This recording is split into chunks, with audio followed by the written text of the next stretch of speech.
بسم اللہ الرحمن الرحیم۔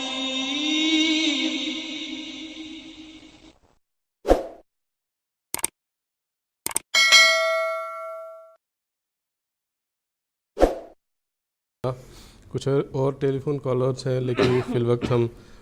پروگرام کے کچھ اور سوالات لیں گے، اس کے بعد کالر سے بھی بات کرنے کی کوشش کریں گے انشاءاللہ۔ مکرم شیخ مجاہد احمد صاحب سے میرا یہ سوال ہے کہ شہب ثاقب کا بھی ذکر ہوا، اس تعلق سے بعض دفعہ اعتراض کیا جاتا ہے، جس کا ذکر حضرت مسیح موعود علیہ الصلوۃ والسلام نے اپنی کتاب میں بھی فرمایا ہے اور اس کا جواب بھی تحریر فرمایا ہے کہ شہب ثاقب جو ہوتے ہیں بظاہر تو یہ اس کے مادی اسباب ہوتے ہیں، ظاہری اسباب ہوتے ہیں، تو اس کا شیطان کے رجم سے کیا تعلق ہے؟ اس تعلق سے حضرت مسیح موعود علیہ الصلوۃ والسلام نے جو تفصیل اس کتاب میں بیان فرمائی ہے، اس کا اختصار سے ذکر کرنے کی آپ سے درخواست ہے۔ جزاکم اللہ احسن الجزا۔ سیدنا حضرت اقدس مسیح موعود علیہ الصلوۃ والسلام کی یہ ایک عظیم الشان کتاب آئینہ کمالات اسلام ہے۔ اس کے اندر حضرت مسیح موعود علیہ الصلوۃ والسلام نے وہ آسمانی علوم بیان فرمائے ہیں جن کو سمجھنے کے لیے نیک طبیعت اور پاک روح کا ہونا بھی ضروری ہے، ورنہ حضرت مسیح موعود علیہ الصلوۃ والسلام کی اسی کتاب سے کم فہم اور کوتاہ لوگوں نے اعتراضات بھی تلاش کیے۔ حضرت مسیح موعود علیہ الصلوۃ والسلام نے جو عظیم الشان معارف اس کے اندر بیان کیے ہیں وہ اتنے عظیم ہیں اور اتنے اہم ہیں کہ انسان اگر اپنے قلب سلیم سے ان کو سمجھنے کی کوشش کرے تو ایک وجد کی کیفیت طاری ہو جاتی ہے کہ یہ امام الزمان ہی کا حق تھا کہ وہ ان کو بیان کرے، اور کسی عام انسان میں یہ طاقت ہی نہیں تھی کہ وہ ان مفاہیم کو بیان کر سکے۔ جو سوال آپ نے پوچھا یا جس کے بارے میں حضرت مسیح علیہ السلام نے آئینہ کمالات اسلام میں ذکر فرمایا ہے، اس کو سمجھنے کے لیے تھوڑا سا پس منظر جاننا ضروری ہے تاکہ عام ناظرین اس کو سمجھ سکیں۔ قرآن کریم کے مطالعے سے ہمیں یہ معلوم ہوتا ہے کہ قرآن مجید میں اللہ تعالیٰ نے یہ اصول بیان فرمایا ہے کہ وہ ظاہری نظام کو روحانی نظام کے ساتھ ایک شدید مماثلت اور مشابہت بیان کرتا ہے، اور بار بار روحانی عالم کو سمجھنے کے لیے جسمانی عالم کی مثالیں دیتا ہے۔ مثلاً کبھی الہام کو پانی کے مشابہ قرار دے دیا گیا اور اس کے اثرات کو کلام الہی کے اثرات سے مشابہ دے دیا گیا، کبھی زمین و آسمان کے تعلقات سے روح اور جسم کے تعلقات قرار دے دیے گئے اور اس کی طرف توجہ کو پھیرا گیا۔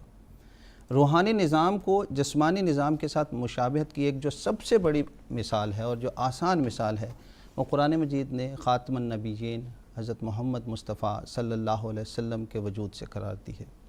چنانچہ اللہ تعالیٰ نے سورہ احزاب آیت نمبر 47 میں،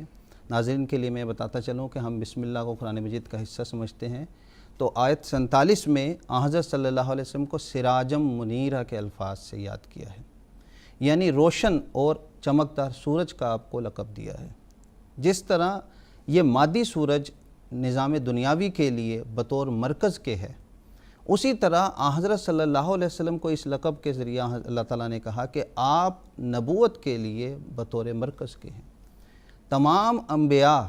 آپ کے گرد گردش کر رہے ہیں اور آپ کے ہی فیض سے فیض پا رہے ہیں۔ اس مختصر تمہید کے بعد آئیے ہم اصل سوال کی طرف آتے ہیں کہ جب زمین کے رہنے والے اپنی گردن اونچی کرتے ہیں تو انہیں اوپر آسمان نظر آتا ہے۔ اس آسمان میں ایک ستاروں کا نظام ہے، ہر ایک ستارہ ایک دوسرے کے ساتھ کشش ثقل کے ساتھ کھنچا ہوا ہے اور ایک نظام کے ساتھ اللہ تعالیٰ نے ان کو جوڑا ہوا ہے۔ قرآن مجید نے بیان کیا ہے کہ یہ اپنی گردش میں 1 انچ آگے پیچھے نہیں ہل سکتے، بلکہ ایک مربوط نظام ہے۔ اللہ تعالیٰ نے اس کی حفاظت کے سامان کیے ہوئے ہیں۔ اسی مثال کو قرآن مجید میں کئی مقامات پہ روحانی نظام کے ساتھ بھی جوڑا ہے۔ ہمارے سروں پہ جو آسمان ہے، جس کو ہم آسمان کہتے ہیں، رات میں سے ہم میں سے اکثر نے یہ دیکھا ہوگا کہ ایک چنگاری سے آسمان کے ایک کونے سے دوسرے کونے کی طرف چلے جاتی ہے اور دوسری طرف چلے جاتی ہے۔ بول چال میں اسے تاروں کا ٹوٹنا کہا جاتا ہے، حالانکہ سائنسی لحاظ سے یہ درست نہیں ہے۔ ماہر فلکیات کے مطابق شمسی نظام کے جو مختلف سیاروں کے جو مورز وجود میں آنے کے بعد جو مادہ بچ گیا وہ ہیں جو اس کے سورج کے گرد گردش کر رہے ہیں۔ جب وہ بچا ہوا مادہ یا ان میں سے کوئی چھوٹے ہوتے ہیں، کچھ حجم میں بڑے ہوتے ہیں، جب وہ ہماری زمین کے کرہ میں داخل ہوتا ہے تو ہوا سے رگڑ لگنے کے نتیجے میں وہ جل اٹھتے ہیں۔ اس کو شہاب ثاقب کہا جاتا ہے۔ بعض لوگ یہ خیال کرتے ہیں کہ جب شہاب ثاقب کا ظہور ہوتا ہے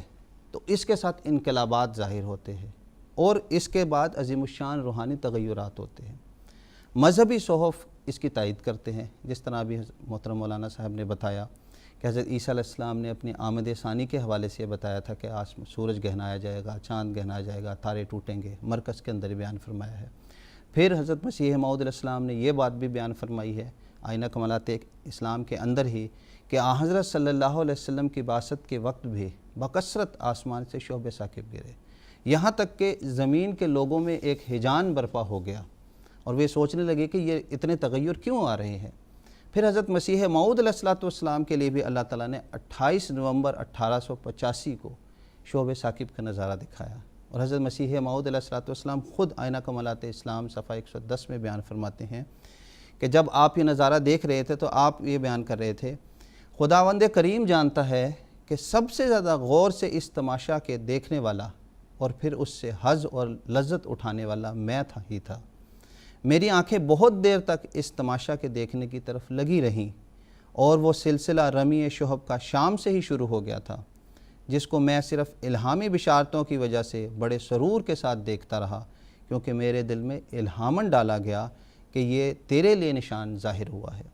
حضرت مسیح موعود علیہ السلام نے اپنی اس عظیم الشان کتاب میں شہب ثاقب اور آسمانی تغیرات کے بارے میں 2 وجوہات بیان کی ہیں۔ پہلی وجہ ہے ظاہری سلسلہ نظام جسمانی،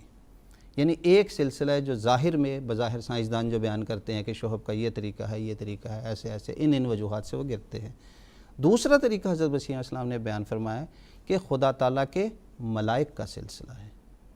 یہ وہ دوسرا طریقہ ہے جس کو ہم اگر آسان لفظوں میں اپنے ناظرین کو میں اگر بتانا چاہوں تو وہ یہ ہے کہ آسمان میں یا زمین میں کوئی بھی جب تغیر ہوتا ہے تو وہ تغیر اسی وقت ہوتا ہے جب اللہ تعالیٰ کی مشیت ہوتی ہے، اس کے ارادہ کے بغیر وہ تغیر نہیں ہو سکتا۔ اپنے آپ اس میں وہ طاقت نہیں کہ وہ تغیر ہو جائے، بلکہ خدا تعالیٰ کے مشیت اور ارادے سے ہی وہ تغیر ہو رہا ہے۔ جس طرح شروع میں بتایا تھا میں نے کہ جسمانی نظام اور روحانی نظام میں ایک مطابقت ہے،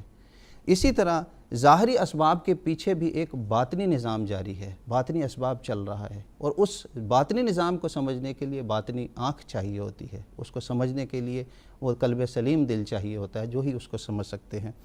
فرشتوں کے کام بھی جو ہر ایک شعب کے اوپر مقرر ہیں اللہ تعالیٰ کی طرف سے، وہ عبث نہیں ہیں۔ حضرت مسیح موعود علیہ السلام اسی کتاب میں بیان فرماتے ہیں، قرآن کریم نے ہم پر یہ عقد کھولا ہے کہ اسقاط شہب سے ملائکہ کی غرض رجم شیاطین ہے، یعنی ملائکہ ان شہب کے انتشار سے، حضرت مسیح السلام کی عبارت کا مفہوم یہ ہے کہ ملائک ان شہب کے انتشار کے گرانے کے ساتھ ایک نور کا انتشار بھی کرتے ہیں، جس کے نتیجے میں جب وہ ستارے گرتے ہیں تو زمین نور سے بھر جاتی ہے، اور وہ جو نیک طبیعتیں ہوتی ہیں وہ اس نور کی کشش سے خدا تعالیٰ کی طرف جھکنے لگتی ہیں اور سچائی کی طرف گامزن ہو جاتی ہیں۔ لیکن جو ازلی بدبخت ہوتے ہیں، جن کی طبیعت میں کجی ہوتی ہے، ٹیڑھا پن ہوتا ہے، جب وہ شعب ان کے لیے گرتے ہیں تو وہ اس کو قبول نہیں کرتے اور اپنے ٹیڑھے پن میں اور زیادہ بڑھ جاتے ہیں۔ انبیاء علیہ السلام کے وقت میں بھی چونکہ شعب گرتے ہیں اور بکثرت گرتے ہیں تو اس کے نتیجے میں ملائکہ کا نور پھیل جاتا ہے اور نیک دل اس کو قبول کر لیتے ہیں، اور جو لوگ اس کو قبول نہیں کرتے ان کے لیے یہ شعب رمی جمار کی مانند ہوتے ہیں۔ سیدنا حضرت اقدس مسیح موعود علیہ السلام نے اس سارے مضمون کو اپنی ایک نظم کے ایک شعر میں باندھ دیا ہے۔ حضرت مسیح علیہ السلام بیان فرماتے ہیں، آسماں پر دعوت حق کے لیے ایک جوش ہے، یعنی فرشتوں کے اندر ایک سچائی پھیلانے کے لیے جوش پھیلا ہوا ہے، اس کا نتیجہ کیا نکلتا ہے؟ ہو رہا ہے نیک طبعوں پر فرشتوں کا اوتار، یا جو نیک طبیعتیں ہیں اس پر فرشتوں کا اوتار ہوتا ہے۔ پس رمی جمار سے مراد یہی ہے کہ فرشتوں کا نور جو آتا ہے وہ پھر